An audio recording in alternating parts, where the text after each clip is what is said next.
Rick Horrow, inside the boardroom, beyond the scoreboard, a whole host of really interesting perspectives at the AAA All-Star game here in Columbus. But this is broader than that. This is all about the inside workings of corporate leaders, how they make decisions in sports marketing, etc., well beyond the interests of minor league baseball. We'll get to that as well. Maury Gallagher, Chairman, CEO, founder, Allegiant Airlines. Yes, sir. Is that the right title? Yes, close Did enough. I miss anything? No, close enough. Okay, good.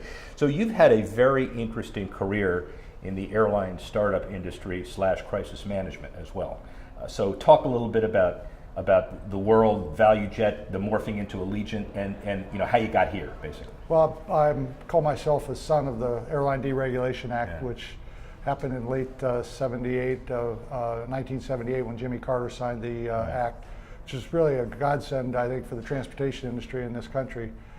Flying in an airplane, while people may not care for the experience, it is by a margin the least expensive way to get around the U.S. and certainly in the world for what it's done. But I've just been involved in 3 carriers. The first one was a commuter, as we call it, affiliated with United Airlines, and we fly those little airplanes everybody loves to hate with the things that go around like that, right? Did that through 92, a founder of ValueJet in 1993. I've very much been a believer in technology. So we were the first carrier, as an example, to be fully ticketless. Nobody had done that at that point. So we used technology to allow you to walk up and people knew you were coming. And then Allegiant got started with that in 2001, a third carrier. It was one airplane when I got involved, and today we have just close to 100 airplanes, and we're in 120 cities around the country. We'll carry 12 million, 13 million people this year. It's $1.5 billion in revenue, so it's been a good story. An incredibly important story from a marketing perspective as well. People's perception of airline flight, convenience, cost savings, technology, safety. Right. That basically drives your business, doesn't it? Well, and in particular, we focused on a leisure customer. The average airline historically wakes up thinking of carrying a business person from A to B, leave at 8 in the morning, get home at 5. A leisure customer is more, not as schedule sensitive, but much more price sensitive. So we built our airline around being low cost, and operations drives a lot of your costs. But if you want to leave on Thursday and come back on Sunday because of a leisure vacation, that's what we're built for. And so half of our cities, we only have 2 flights a week. So it builds around that whole idea of taking you from here, say cold northern half of the United States, to the sun and fun in the Floridas, the Arizonas, the Las Vegases. And from a corporate perspective, leisure, minor league baseball, like we're here visiting, just as hand in glove, fits terrific with us. So let's talk about the minor league baseball relationship for a second. And I know it's ongoing, but you made a major commitment. One of the reasons, I think, is that the footprint of yours aligns favorably with the 161 teams involved in minor league baseball. But give us other reasons why you developed this relationship. Well, it starts with this customer is our customer. And we're big believers that leisure covers multiple fronts. A person that goes to a minor league baseball game is also going to take a leisure trip that may stay in a destination resort that might go to other events. And we're trying to coalesce a lot of these groups together so that we can really paint ourselves with a combination of loyalty, branding, et cetera. As when you think of leisure, think of Allegiant, think of Partners, minor league baseball, those types of things. So we get involved in a minor league game, we can offer free trips. So now you can start doing cross promotions. And what you're seeing in this world today is business to business relationships are becoming incredibly important. That something I do for this business helps us do something for our business. How important is the stability as well? Minor league baseball touts the 40 million fans a year for at least the last 13 years. And I know that it's not just the people in the ballpark because you're digitally savvy, but it is stability and its relationship with Major League Baseball as well. Oh yeah, all those things are important. Size, you tell people 40 million people go through the turnstile a year in minor league baseball. I think they're a bit drop-jawed. Yeah. I did the math just on if you take the top 3 leagues, AAA, AA, single or high A, there's 90 teams and you do 140 games. That's 6,000 games a year. So the access to the fan base is amazingly good, and these guys are getting 6, 8, 10,000 people a game. So it's a repetitive business. It really allows you to brand well, and you partner, and people People have proven, when I'm in the NASCAR business as well, Yeah. they'll follow that brand if it's affiliated with something they really like. Well, and so from a national perspective, the minor league baseball deal is fairly unique for you in sense of an overarching relationship. A lot of Allegiance relationships, marketing-wise, are regional. What made you decide to do this all in from a national perspective?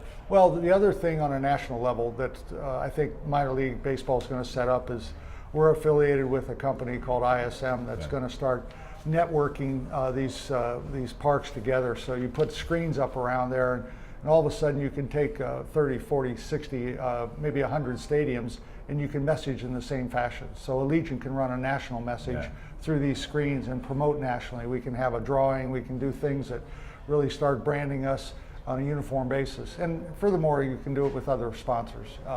Instead of just having billboards on the left field and right field walls that are static and the like, you can now have great content. You can have stuff that draws people's eyes. You can really promote a lot of electronic digitalization plus the interaction with call to action. So you're at the screen, you use your phone, you get involved with a product.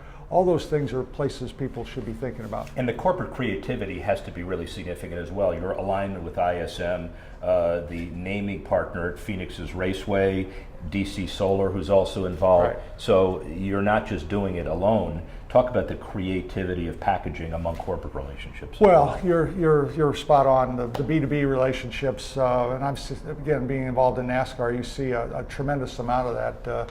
Maybe the best person at it, one of the minor league participants here today, Tad Geschecter, runs JTG Motorsports. He's a master at bringing people together and playing. Your benefit will help this. Who can help this?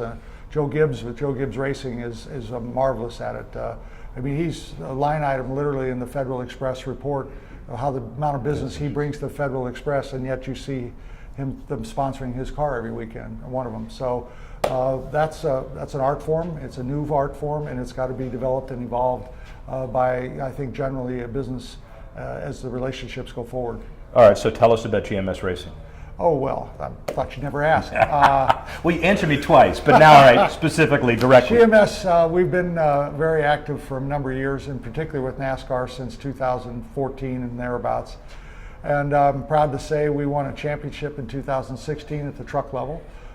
We have a terrific guy running the show for us, a fellow named Mike Beam, who's 40 years in the business. And we have 5 truck teams this year at the truck level, and we've got 1 Xfinity team. And so come a long way, baby, as the old commercial used to say. But if you want competition, there's no reset button. There's no video, do it over again. It's the real deal. So the emotions go up with the race, and unfortunately, only one person wins.